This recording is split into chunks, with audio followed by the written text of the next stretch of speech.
Good day, YouTube. It's been a while since I made a video. I've been real busy. I have so many ideas, but I've been, like I said, busy, and it's time for me to get back on the channel and talk with you about some things on my mind. Today's topic is the value of a dollar. Think of it like this, the value of money. My financial foundation began when my mom taught me the basics, and she knew the basics. That's all she knew, but you'd be surprised how much the basics, how far the basics can take you, or not having the basics, how it's going to stop you from doing basic things. My mom taught me save money, always have money aside for either something that you want to treat yourself or an emergency, because emergencies will happen. And she also taught me to stay out of debt. That's all she knew. That's all she taught me as far as financial. So it's save money and stay out of debt. Work hard was another thing that's going to create the income. That's what she taught me. She didn't know anything about investing, and she passed away 2 years ago.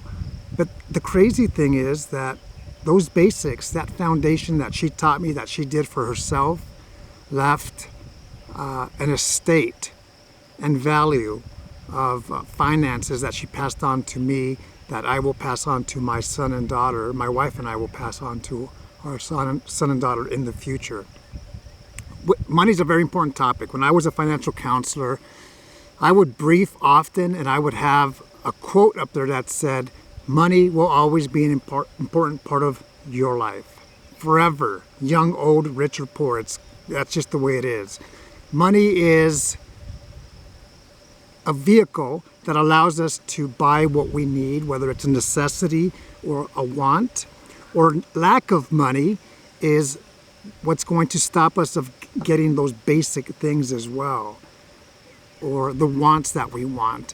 And if you ask people, they're going to have different interpretations of what a need is. For some people, a need at the top of that list is a cell phone or Wi-Fi, more important than paying the mortgage or paying the rent. So again, that's open to interpretation. When it comes to finances, that foundation that I talked about, those basic things, if you have a solid foundation and understanding of managing your money, managing your dollars, it's going to open other doors. Or at the same time, if you do not have that basic foundation of finances, those doors are going to close. And a lot of people may say, hey, that's foundation, that's basic, that's common sense. It is common sense, but you'd be surprised how many people may lack common sense when it comes to the basics of finances.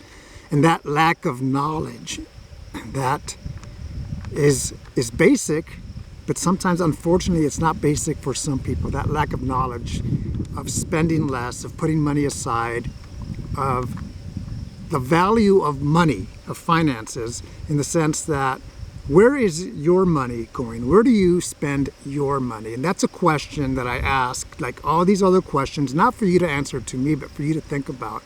Where is your money going? An example for me is ever since I was a little boy, I collected things. Baseball cards, license plates, music, magazines, books, sports stuff. And I have a huge collection of stuff, but I'm at the point now where it's time to start getting rid of some of these things. And when I say getting rid of them, here's what I mean. It's like I can put them on eBay or Facebook Marketplace, and with that money that brings in, do other things, whether it's travel or increase my emergency fund, or put something on the properties, maybe buy trees or landscape or do projects, things like that. When it comes to finances, awareness is at the top of that basic foundation. Awareness of what works, awareness of what doesn't work, of what you want, of what you don't want. Awareness is very important. Again, you'd be surprised how many people lack awareness as part of their basic financial foundation. Next thing is we are consumers. As consumers, we have so many options, and I'm going to share with you my phone. This is my phone that I've had for 4 years. It's an iPhone S something. And it works for me. I don't need to have, as a consumer, the latest and greatest, because cell phones these days are expensive, over $1,000.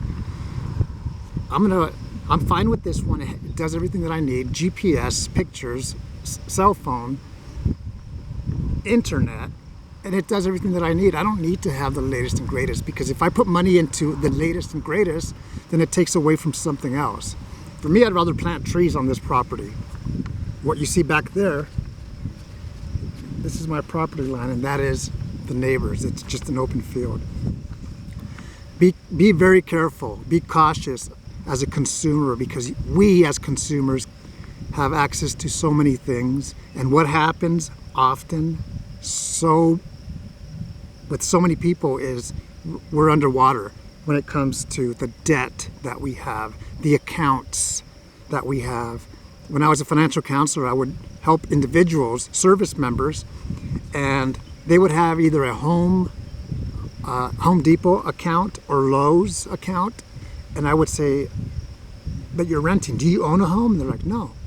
And I'm thinking to myself, why would you have a Home Depot or Lowe's account when you don't own your home? And it's nothing against anybody who rents. It's just an observation, that's it, of how easy it is for us as consumers to open accounts and then get underwater. And that's not a good thing. It happens all the time.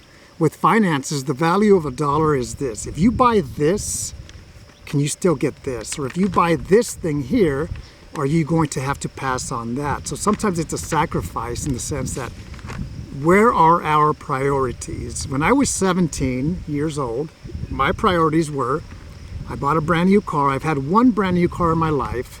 I was 17 years old. I'm 47 right now. That was 30 years ago. And I bought a brand new car, and I needed to get low profile tires and some rims, and I did. And a pull-out radio. If you probably, the younger people don't know what a pull-out radio is. You had a radio which was probably this size that you would put into your car, and when you'd leave your car, you would take it out, because people would steal radios, break into a car just to steal the radio. That was a pull-out radio. Those were my priorities. And if I knew then what I know now, I would be a millionaire already at the age of 47. So where are your priorities? Sometimes do you sacrifice this for that? And that's okay. The next thing is, sometimes it's okay to say, no, I can't buy that this time. Or no, I don't want to buy it at the store brand new, because I can go to the thrift store and buy it used, and it's a lot cheaper. An example is all of my dress shirts for work, not t-shirts, but dress shirts, as a civilian, are great brands: Calvin Klein, Banana Republic, J. Crew. Those are the ones that I like, and they're all from thrift shops. So the value of $1 is, I'd rather spend $6 at a thrift store for a used shirt that's still in good condition, as opposed to $60 or $70 brand new. Think of it like this: coffee. I love coffee, and I probably go to Starbucks maybe twice per month. That's it. I don't have to go every week, because it's expensive, and I can make my coffee here. I make my coffee every morning, and I take it to work. And all I need is 1 cup of coffee, and then I start drinking the best drink in the world, which is water. Maybe 6-7 glasses of water each day. When it comes to finances, we have to think outside of the box. Are you willing to do that? Are you aware of thinking outside of the box? For example, a thrift shop. 2020, next year, will be a great year financially for us, because by then, the education of my daughter for her last year of school will be completely paid off. In fact, we already have the money set aside for the next 2 semesters. We just have to pay her rent. And that is about $700 a month. And that's going to end. We'll see what she does next. So definitely pay attention to the value of your dollar. Where are you putting your money? Do you have enough for an emergency fund for a rainy day, because life will happen? Do you have a car payment? Do you have 2 car payments? How much is that car payment? Look at the big picture when it comes to finances, and remember that the basics will take you a long way. The basics for me I'm extremely good at the basics, and I've learned a few other things about investing as well over the years. It's making things even better for us. Every single year it gets better and better and better. And don't think that I think about money every single day or hour in a day, because I don't. But it's definitely, like I said, a very important part of our lives for the rest of our lives. And the last thing you've probably heard is keeping up with the Joneses. Don't worry about the Joneses. Worry about yourself. I was observing a class on finances on Peterson Air Force Base 2 days ago. There were about 30 young airmen, and what I loved about that class, I was just observing, is that they were interested for the most part. And there were a few individuals that weren't. They were just there because they had to be there. But how do you invest in yourself? Are you investing in knowing all of the apps on phones, Instagram, Facebook, Snapchat, Twitter? And a lot of young people do that, and a lot of older people do that as well. Or are you investing in that basic foundation of money, how to manage it, the power of money, the lack of money, the big picture of money? It should be balanced. You can do both. You can be a tech-savvy individual with thousands of followers or subscribers and weak when it comes to finances. And that's not to shame anybody or put anyone down. It's just to bring awareness. Take care.